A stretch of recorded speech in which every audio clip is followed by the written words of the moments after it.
Hello everyone, I am मोहित भाटिया। बच्चों, आप सभी का हमारे इस प्यारे से यूट्यूब चैनल पर बहुत बहुत स्वागत है। मुझे पता है कई दिनों से काफ़ी बच्चों की रिक्वेस्ट आ रही थी कि सर चैनल में डिसकंटिन्यूस क्यों हो गए हैं, क्या हो गया नहीं हो गया है। उन सब के लिए भाई माफ़ी चाहता हूँ। और आज से हम लोग फिर से शुरू कर रहे हैं और ये शुरुआत हो रही है क्लास 9 और 10 के बच्चों के लिए। बच्चों, आज हम लोग इस वीडियो में डिस्कस करने वाले हैं कि हम लोग क्लास 9 और 10 के लिए क्या करने वाले हैं। कोर्स पढ़ के पता लग ही रहा होगा, हम लोग इस जर्नी में 9 और 10 के बच्चों के लिए एक फ्री यूट्यूब कोर्स लेकर आए हैं। बच्चों, अगले 6 महीने में हम लोग पूरे साइंस सब्जेक्ट्स को कवर करने की कोशिश करने वाले हैं। और इस दौरान हम लोग किस किस तरीके से क्या कवर करेंगे भाई, हमारे हफ्ते में 3 दिन लाइव सेशंस या फिर शेड्यूल्ड रिकॉर्डेड क्लासेस आएगी क्लास 9 के लिए और 10 के लिए। मतलब मंडे, वेडनेसडे और फ्राइडे क्लास 9 की क्लासेस रहेगी। ट्यूसडे, थर्सडे और सैटरडे क्लास 10 की क्लासेस रहेगी। मैं बात कर रहा हूं अभी फिजिक्स के क्लासेस की, केमिस्ट्री, बायो, मैथ्स सबकी बात करेंगे आगे चलकर, पर अभी बात कर रहे हैं सिर्फ फिजिक्स की क्लासेस की। मंडे, वेडनेसडे और फ्राइडे 3 दिन क्लास 9 की क्लास रहेगी। ट्यूसडे, थर्सडे और सैटरडे 3 दिन क्लास 10 की क्लास रहेगी। क्लास का टाइमिंग रहेगा 1 बजे। ये लाइव सेशन भी हो सकती है और कभी कभार ये हमारी शेड्यूल्ड रिकॉर्डेड क्लासेस भी उस समय पब्लिक होगी, ठीक है। और हम लोग क्या क्या कवर करने वाले बच्चों, हमें एक चैप्टर वाइज वर्कशीट्स मिलेंगे। हम लोग प्रीवियस क्वेश्चंस करने वाले, हर चैप्टर के एंड में डाउट सॉल्विंग सेशंस होगी। हर चैप्टर के एंड में हम लोग डिस्कस करके एक डाउट सॉल्विंग क्लास रखेंगे, ठीक है। वो जैसे मान लो एक चैप्टर खत्म होता है अपना, उस चैप्टर के एंड में अपने जो क्वेश्चंस जो भी बच्चों के आ रहे हैं भाई, उसको हम लोग अपने ग्रुप में शेयर कर सकते हैं। हमारा वो जो ग्रुप हैगा, उस ग्रुप का भी डिस्क्रिप्शन में कैसे क्या है डिस्क्रिप्शन बॉक्स में उसे अटैच कर दे रहा हूं। और ये डाउट सॉल्विंग क्लासेस भी होगी और हर चैप्टर के एंड में एक चैप्टर वाइज टेस्ट होगा और पूरे सिलेबस के एंड में एक मॉक टेस्ट सीरीज चलने वाली है, जिस पर मॉक टेस्ट सीरीज पर कब क्या कैसे होगा उसका डिटेल आगे मिलेगा तुम लोग को, ठीक है।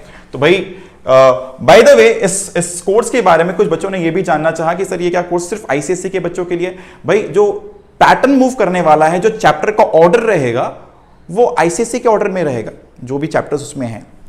बट ये जब हम लोग कर रहे होंगे, मुझे पता है बहुत सारे बच्चे जानते हैं कि सीबीएसई के कुछ चैप्टर्स, नंबर ऑफ चैप्टर्स थोड़े कम होते हैं और वहीं पे आईसीएसई के चैप्टर्स के नंबर तो संख्या ज्यादा है। तो हम लोग ट्राई करेंगे कि भाई जो सीबीएसई के बच्चे भी अगर इस वीडियो को, इस सीरीज को फॉलो कर रहे हैं, उन्हें भी फायदा मिले, उनके लिए भी काफी बेनिफिशियल जाइए, ठीक है। ऑब्वियसली जो हम लोग का सिलेबस का ऑर्डर रहेगा वो आईसीएसई पैटर्न में रहेगा भले ही, बट जो लर्निंग होगी, जो टॉपिक्स रहेंगे, वो सीबीएसई को भी कंप्लीट करते हुए हम लोग ट्राई करेंगे मूव करने का। और इस दौरान जो एडिशनल नॉलेज होती है, जो थोड़े एक एक्स्ट्रा एजेस होती है ना, थोड़ा सा आगे का भी जानकारी किसी को जब चाहिए होगा, वो एक्स्ट्रा एजेस वाली क्लासेस भी रहेंगे, जिससे हम लोग की बेसिक ब्रिजिंग भी होती रहेगी, ठीक है। तो ये हम लोग की एक प्रायोरिटी रहेगी कि ब्रिजिंग भी कंप्लीट होते जाए। बच्चों, हम लोग ने क्या क्या बुक फॉलो करना है, अगर मैं आईसीएसई की बात करूं तो कंसाइज एक बहुत रेफर्ड, बहुत फेमस बुक रहा है हमेशा। इसके बारे में काफी बातें होती है और आई गेस ये काफी लोग ये जतेंद्र सिंह की बुक देखे होंगे। और इसके अलावा एक टेस्ट पेपर के लिए किताब होनी चाहिए भाई। Oswal is one of the preferred. Oswal और टुगेदर विथ, ये 2 ही किताबें प्रेफर्ड होती हैं भाई टेस्ट पेपर्स के लिए। हमें हमेशा एक टेस्ट पेपर, एक या फिर वर्कबुक टाइप किताब रखना होगा, ठीक है।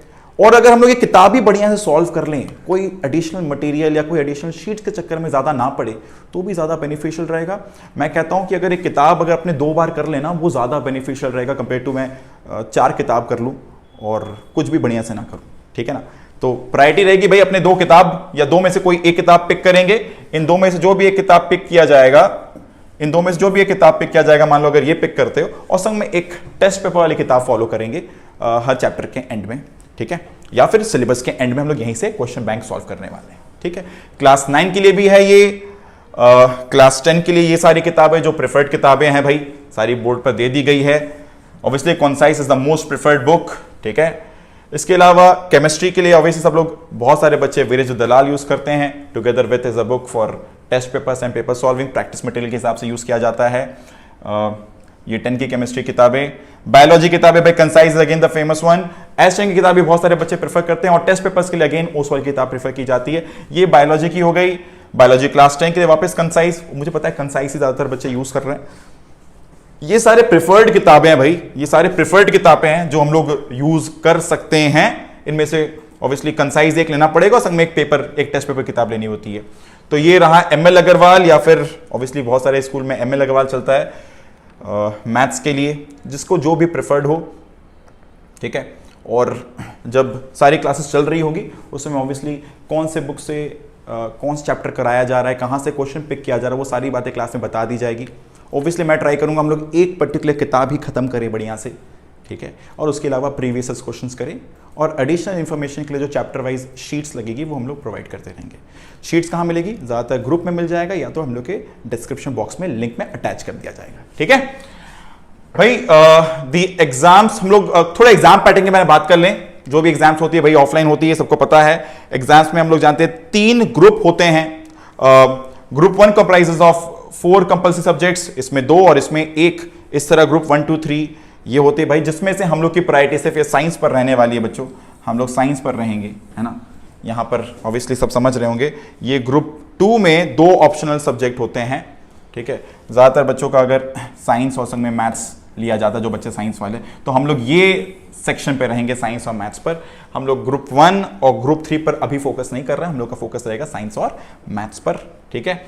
यहां पर फिजिक्स, केमिस्ट्री और बायोलॉजी की जो एग्जामिनेशन पैटर्न है, किस तरह एग्जाम्स होने वाले हैं, 2 घंटे की एग्जाम्स जो होती है भाई सबको पता है, 40 मार्क्स का सेक्शन ए होता है और 40 मार्क्स का सेक्शन बी होता है, इस तरह केमिस्ट्री, इस तरह बायोलॉजी, और मैथ्स का 2.5 घंटे का होता है। और सारे पैटर्न के बारे में बता दिया गया है, जिस पर हम लोग डिटेलिंग तब करेंगे जब मॉक टेस्ट सीरीज चालू होगी। हो सकता है कि कुछ पैटर्न में चेंजेस आए नहीं आए, सारी बातें उस समय बता दी जाएगी, ठीक है।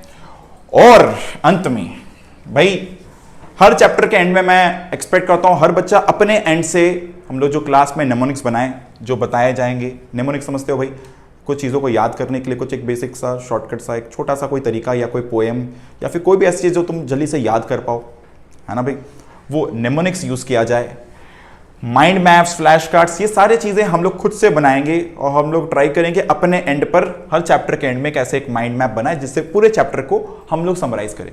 देखो बच्चों, सबसे बड़ी चीज़ होती है कि जब भी कोई चैप्टर हम लोग पढ़ते हैं, अपने हैंडराइटिंग में जो हम लोग नोट्स बनाएंगे, हम लोग अपने हाथ से जो वो पूरा एक माइंड मैप बनाते हैं, समरी शीट बनाते हैं, वो सबसे ज्यादा याद रहता है। तो व्हाट आई विल एडवाइस कि सारे बच्चे चैप्टर के एंड में एक समरी, या फिर जो भी चीजें तुम्हें याद रखनी, उसके लिए एक नेमोनिक्स, कोई शॉर्टकट, कोई गाना, या कोई भी तरीके जिससे तुम उसे याद रख पाओ वो रखो। और फ्लैश कार्ड्स, कोई भी तरीका जिससे तुम चीजों को समराइज कर पाओ अपने हैंडराइटिंग में, वो बना के जरूर रखना है। इस पर हम लोग हर चैप्टर के एंड में बात करने वाले हैं। हर चैप्टर के एंड में हम लोग इस तरह कुछ काम करेंगे। Plan your schedule and follow it. Obviously जो भी चीजें बताई जाएंगी उसके अकॉर्डिंगली, जो भी चीज क्लास में पढ़ते हो उसे घर में पढ़ना पड़ता है, नहीं तो सेल्फ स्टडी के बिना कोई काम नहीं हो सकता। सबसे एलिमेंट्री चीज है भाई, हम लोग कितना भी वीडियो देख लें, कितने भी क्लासेस फॉलो कर लें, अगर हम लोग खुद से ना पढ़ें तो चीजें अपने अंदर नहीं उतरती है। तो सबको लगातार सेल्फ स्टडी भी बनाए रखना होगा, अपने हाथ से अपने बनाए हुए नोट्स पर ही ध्यान देना है, 50 तरह की चीजों पर ध्यान नहीं देना है। तुम्हारे पास एक किताब होगा और अपना हैंड रिटन नोट्स होगा, इसके अलावा और कुछ पे ध्यान नहीं देना होगा भाई। और हमेशा लिख लिख के प्रैक्टिस करना है। और भाई सबसे बड़ी बात, कोई तरह का एक्स्ट्रा एडिशनल स्ट्रेस नहीं लेना है। काफ़ी आसान सा, काफ़ी सिंपल सा, काफ़ी प्यारा सिलेबस है। ये 6 महीने में एट मैक्स पूरा सिलेबस कवर हो जाएगा। हम लोग कल से अपने सेशन स्टार्ट करने जा रहे हैं बच्चों, और अगले 6 मंथ्स में इस पूरे कोर्स को कंप्लीट किया जाएगा, ठीक है। हम लोग ने फिजिक्स की अभी शेड्यूल की बात कर ली है, जो मंडे, वेंसडे, फ्राइडे हफ्ते में 3 दिन क्लास 9 के लिए आने वाली है। वहीं पे ट्यूसडे, थर्सडे और सैटरडे क्लास 10 के लिए आने वाली है 1 बजे, ठीक है। जनरली क्लासेस की जो ड्यूरेशन होगी बच्चों, वो इन एन एवरेज 1 घंटे या उससे थोड़ी कम की होगी। और इस तरह अगर हम लोग मेंटेन करते हैं तो मुझे लगता है कि ये अगले 4.5-5 महीने में सिलेबस कवर होगा, और टेस्ट लेकर 6 मंथ्स में हम लोग लगभग पूरा सिलेबस कवर कर सकते हैं। बात आती है केमिस्ट्री, मैथ्स और बायोलॉजी की, उस पर भी उसके शेड्यूल क्या रहेंगे, उसके फैकल्टीज कौन रहेंगे, क्या रहेंगे, उस पर भी हम लोग बातें आगे चल करने वाले हैं, बेस्ड ऑन अभी हमारी क्लासेस किस तरह जाती है, ठीक है। तो बच्चों लेट्स स्टार्ट विथ थिंग्स, देखते हैं कैसा क्या जाता है, शुरू करते हैं हमारी इस जर्नी को, ठीक है। एंड आई होप हम लोग सब सारी बातों को बढ़िया समझते हुए आगे बढ़े। This much for this video, keep watching, keep learning, thank you.